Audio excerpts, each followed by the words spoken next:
Welcome to May, friends. This month in the community, we are exploring the theme of grief. This is something that we explore every month and we talk of in all sorts of ways within our community walls and beyond. But we want to make sure we have a solid month dedicated to exploring this topic and this huge part of our lives on its own, digging in a little bit deeper. There's lots of definitions of grief out there, and many of us have our own. And this month, I would like to share some of those definitions from you, our community members, as you've shared them in the community over the past few years. I'd like to start by sharing a quote from Dr. Wolfelt. Many of you may be familiar with his work. He's written many books. He is a leading death educator and expert across North America and beyond. And I have my laptop and notes with me here today because I am going to be sharing other people's work and I want to make sure I get it right. Dr. Wolfelt talks about grief and he describes it like this. Grief is whatever you think and feel inside about death. Any thoughts, emotions, physical symptoms, and even unexpected behaviors you are experiencing because of the death and a part of your grief.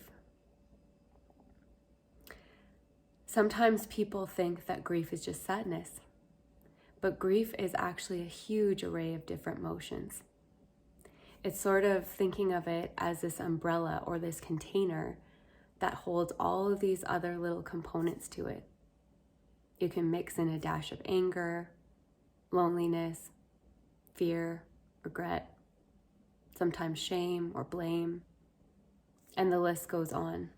Many of the feelings that we experience after losing a child. Grief also sometimes acts as an anchor, or I've heard people share, I've experienced myself at points where grief becomes this anchor or sort of invisible line that ties us and connects us to our child and to the experience of what happened.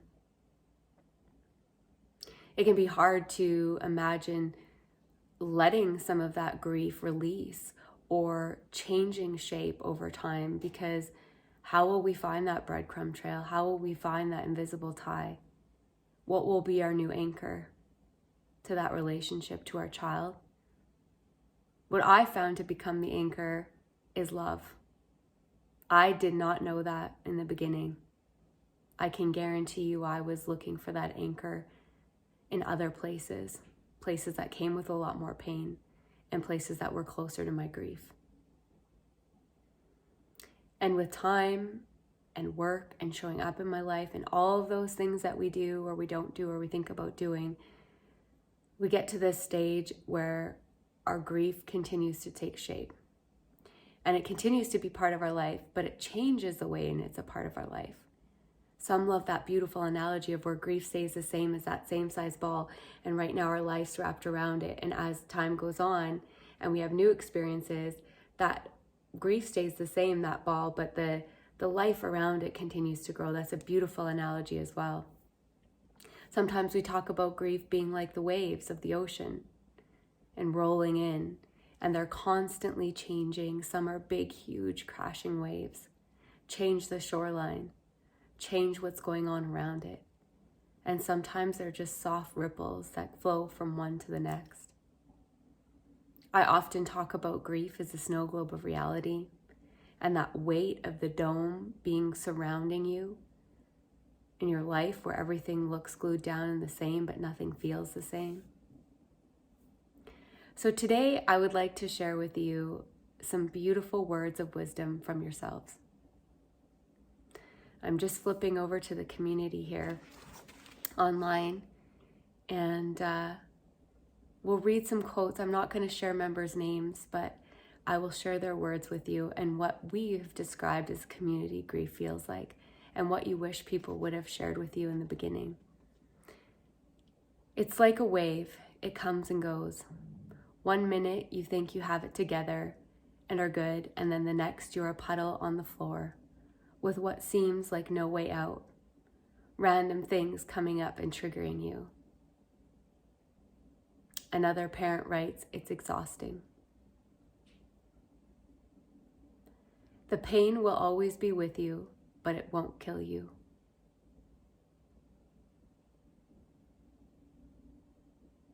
That your grief journey is unique and will last as long as it needs to be.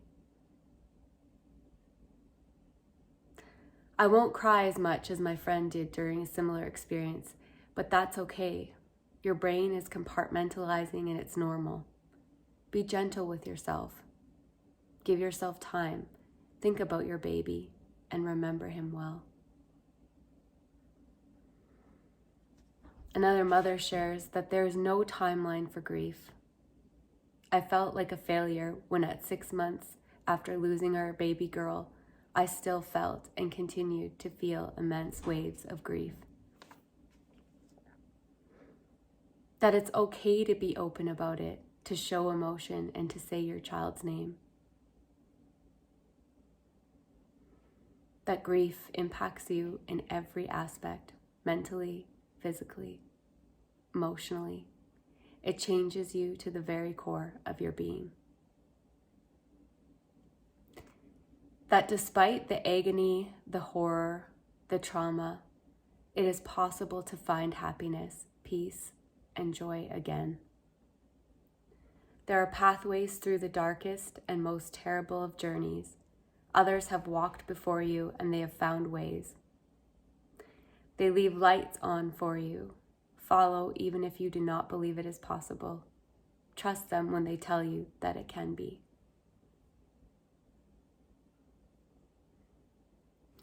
You will be surprised at who drops into silence and cannot move beyond their own discomfort, but you will be just as surprised by those who will hold you and your child dear. Many times they are people that you may have never even met. They are your people. Don't spend energy on silence.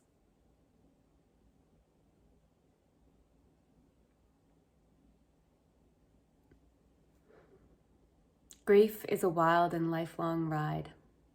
There are so many different physical and emotional pains that flood in and take up space, sometimes all the space. What I've come to learn 12 years out is learning to live in both the joy and the pain. I no longer search to have just one or the other. It's a balancing act we must discover in our own time and way as we take small steps forward. We enter new experiences, we reconnect with ourselves, redefine ourselves, and all the things that we do 1 hour, 1 day at a time.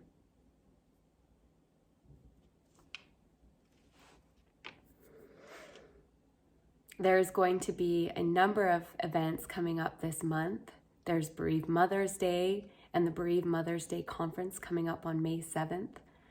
I'm really looking forward to being a part of that again this year, and it's my 4th year in a row. It is the 4th year running.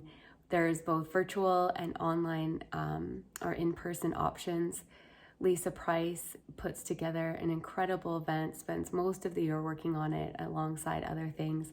And it's a beautiful tribute day to just settle into yourself, to parent your child after loss, to connect with other parents, to spend some time moving your body and doing some creative writing or art, to listen to other stories. I know there's going to be different speakers again in keynotes talking on everything from guilt and grief to working with siblings, living children, and talking to them about grief and loss.